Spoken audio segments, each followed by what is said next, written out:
ಸ್ನೇಹಿತರೆ ನಮಸ್ಕಾರ. ನಾನು ನಿಮ್ಮ ನವೀನ್ ಹಳೆಮನೆ. ಪರಿಚಯ ಚಾನಲ್ನ 5ನೇ ಕಂತಿಗೆ ತಮಗೆಲ್ಲರಿಗೂ ಸ್ವಾಗತ. ಇವತ್ತು ನಾನು ಭಾರತದ ಕವಿ ಗುಲ್ಜಾರ್ ಅವರು 2024ರ ಜ್ಞಾನಪೀಠ ಪ್ರಶಸ್ತಿ ವಿಜೇತರಾಗಿರುವಂತಹ ಕವಿ, ನಿರ್ದೇಶಕ, ಗೀತರಚನಾಕಾರರಾಗಿ ಪ್ರಸಿದ್ಧಿ ಪಡೆದಿರುವಂತಹ ಗುಲ್ಜಾರ್ ಅವರನ್ನು ಪರಿಚಯ ಮಾಡಿಸ್ಬೇಕು ಅಂತ ಬಂದಿದ್ದೇನೆ. ಗುಲ್ಜಾರ್ ಎಂದು ಪ್ರಸಿದ್ಧಿ ಪಡೆದಿರುವಂತಹ ಈ ಕವಿಯ ಮೂಲ ಹೆಸರು ಸಂಪೂರಣ್ ಸಿಂಗ್ ಕಾಲ್ರಾ. ಆದರೆ ಬಾಲಿವುಡ್ನಲ್ಲಿ, ಹಿಂದಿ ಚಲನಚಿತ್ರರಂಗದಲ್ಲಿ ಅವರು ಗುಲ್ಜಾರ್ ಎಂದೇ ಪ್ರಸಿದ್ಧರಾಗಿದ್ದಾರೆ.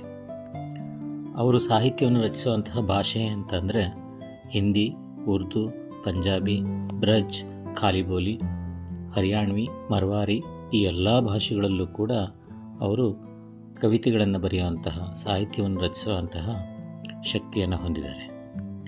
ಜ್ಞಾನಪೀಠ ಪ್ರಶಸ್ತಿಯ ಜೊತೆಗೆ ಅವರಿಗೆ 2004ರ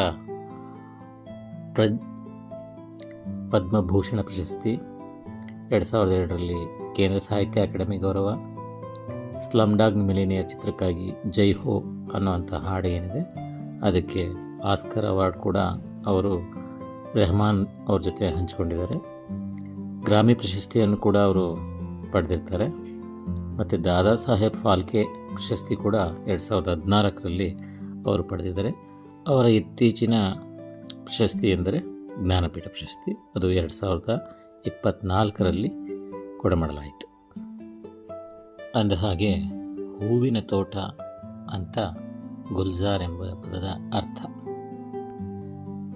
ಈಗ ಗುಲ್ಜಾರ್ ಅವರು ಬರೆದಿರುವಂತಹ ಕೆಲವು ಶಾಯರಿಗಳು, ಅಂದರೆ 2 ಸಾಲಿನ ಪದ್ಯಗಳನ್ನು ನಾನು ಉರ್ದುವಿನಿಂದ ಮತ್ತು ಹಿಂದಿಯಿಂದ ಕನ್ನಡಕ್ಕೆ ಅನುವಾದ ಮಾಡಿದ್ದೀನಿ.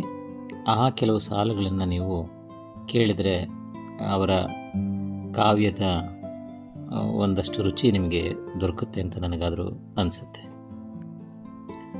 ಬಾಲ್ಯದ ಮಾತುಕತೆ ಇರುತ್ತದೆ ಎಂದುಕೊಂಡು ಹೋಗಿದ್ದೆ, ಗೆಳೆಯರೆಲ್ಲ ತಾವು ಬೆಳೆದದ್ದನ್ನೇ ಹೇಳಿಕೊಳ್ಳತೊಡಗಿದರು.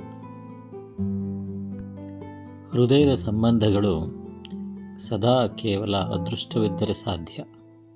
ಹಾಗೆ ನೋಡಿದರೆ ಸಾವಿರಾರು ಜನ ಪ್ರತಿದಿನವೂ ಸಿಗುತ್ತಾರೆ ಅಲ್ಲವೇ?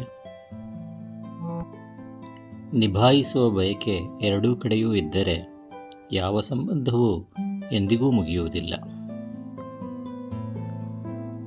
ನಾನೊಂದು ದೀಪ, ನನ್ನ ವೈರತ್ವವೆಲ್ಲ ಕತ್ತಲೆಯೊಂದಿಗೆ ಮಾತ್ರ.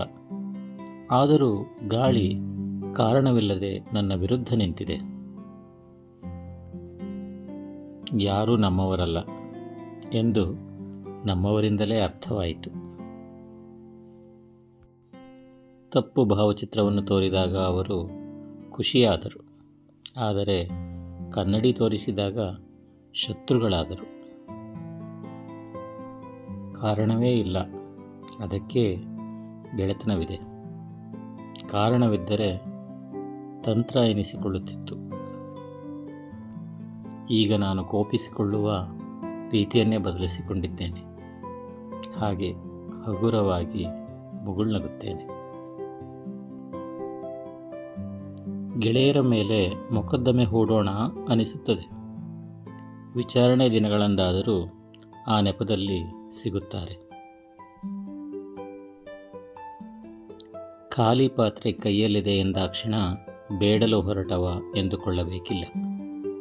ಬಹುಶಃ ಎಲ್ಲದನ್ನೂ ಹಂಚಿಯೂ ಬಂದಿರಬಹುದು. ನೋಡಿದಿರಾ, ಗುಲ್ಜಾರ್ ಕೆಲವೇ ಪದಗಳಲ್ಲಿ ಬದುಕಿನ ಎಂತಹ ಕಟು ಸತ್ಯಗಳನ್ನು ಎಷ್ಟು ನಯವಾಗಿ ಹೇಳುತ್ತಾರೆ ಎಂದು. ಇನ್ನೊಬ್ಬ ಕವಿಯೊಂದಿಗೆ, ಇನ್ನೊಂದು ಪುಸ್ತಕದೊಂದಿಗೆ ಮತ್ತಷ್ಟು ಪರಿಚಯ ಮಾಡಿಸಲು ಇದೇ ಚಾನಲ್ನಲ್ಲಿ ಮತ್ತೆ ನಿಮ್ಮನ್ನು ಭೇಟಿಯಾಗುತ್ತೇನೆ. ನಿಮಗೆ ನನ್ನ ಚಾನಲ್ ಇಷ್ಟವಾಗಿದ್ದರೆ ಸಬ್ಸ್ಕ್ರೈಬ್ ಆಗಿ, ಲೈಕ್ ಮಾಡಿಕೊಳ್ಳಿ, ಶೇರ್ ಮಾಡಿಕೊಳ್ಳಿ.